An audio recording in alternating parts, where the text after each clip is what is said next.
Sometimes you need to get knocked down before you can really figure out what your fight is and how you need to fight it. Throughout ancient times, institutions of learning have been built on top of hills to convey that great struggle is required to achieve degrees of enlightenment. Each of you had your own unique difficulties with the hill. For some of you, the challenge was actually academics.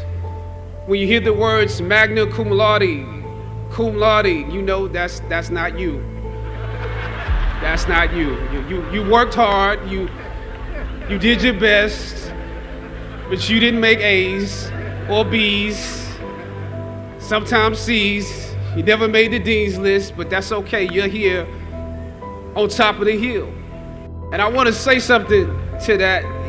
You know, sometimes your grades don't give a real indication of what your greatness might be. So it really is okay. For others, it was financial. You and your family struggled to make ends meet every semester of your matriculation. You had to stand in one line to get to another line, to get to another line for somebody that might help you.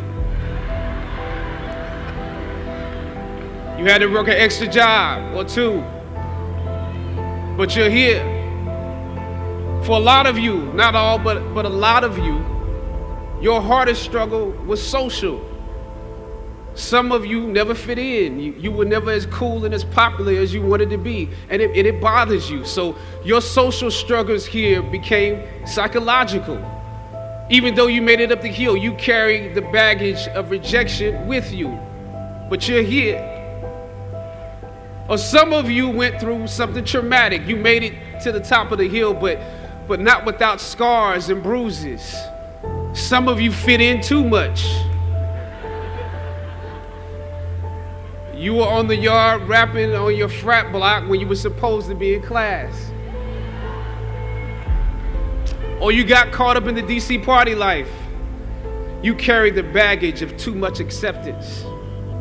When completing a long climb, one first experiences dizziness, disorientation, and shortness of breath due to the high altitude. But once you become accustomed to the climb, your mind opens up to the tranquility of the triumph.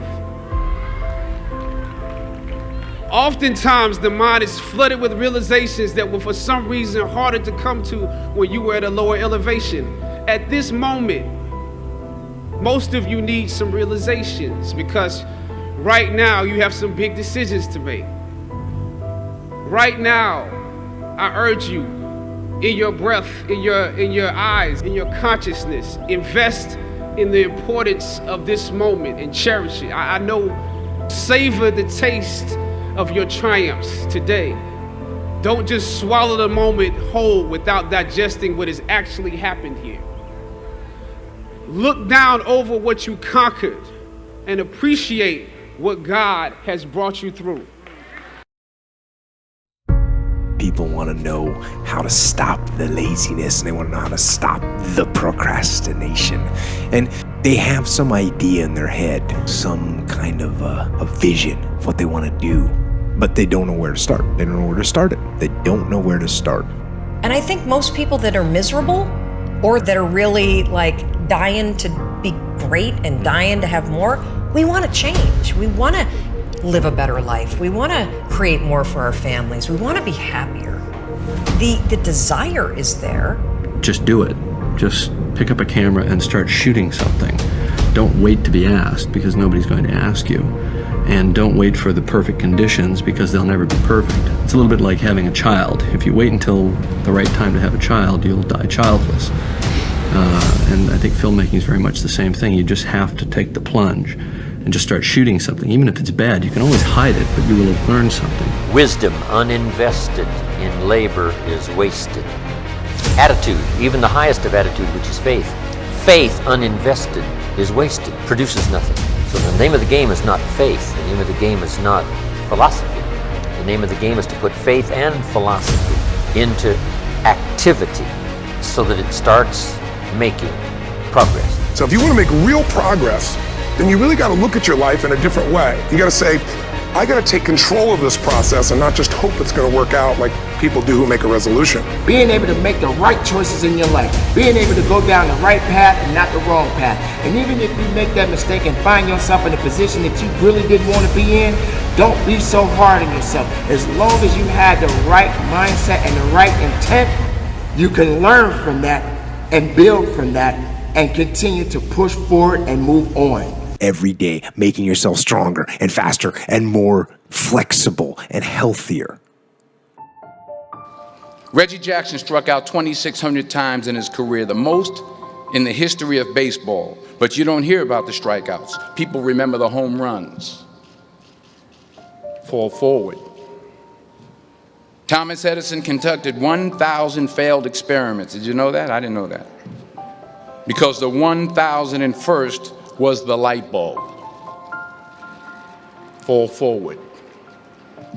Every failed experiment is one step closer to success. You've got to take risks, and I'm sure you've probably heard that before, but I want to talk to you about why that's so important.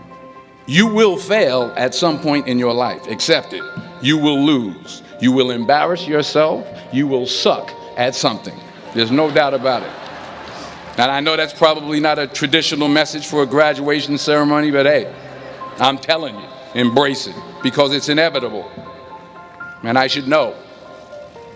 In the acting business, you fail all the time. Early on in my career, I auditioned for a part in a Broadway musical. Perfect role for me, I thought, except for the fact that I can't sing. I didn't get the job. But here's the thing.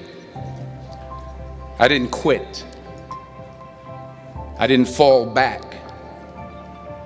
I walked out of there to prepare for the next audition, and the next audition, and the next audition. I prayed. I prayed, and I prayed. But I continued to fail, and fail, and fail. But it didn't matter, because you know what? There's an old saying, you hang around the barbershop long enough, sooner or later you're gonna get a haircut. So you will catch a break, and I did catch a break. Last year, I did a play called Fences on Broadway. But here's the kicker. It was at the Court Theater. It was at the same theater that I failed that first audition 30 years prior. The point is, every graduate here today has the training and the talent to succeed. But do you have the guts to fail? If you don't fail, you're not even trying. I'll say it again. If you don't fail, you're not even trying. To get something you never had, you have to do something you never did. Imagine you're on your deathbed, and standing around your deathbed are the ghosts representing your unfulfilled potential. The ghost of the ideas you never acted on. The ghost of the talents you didn't use. And they're standing around your bed, angry, disappointed, and upset. They say, we came to you because you could have brought us to life, they say. And now we have to go to the grave together. So I ask you today, how many ghosts are going to be around your bed when your time comes? Nothing, absolutely nothing is impossible. You can begin again. You can believe God again. You can trust again. You can be successful. You can overcome your addictions. You can heal. You can feel alive again.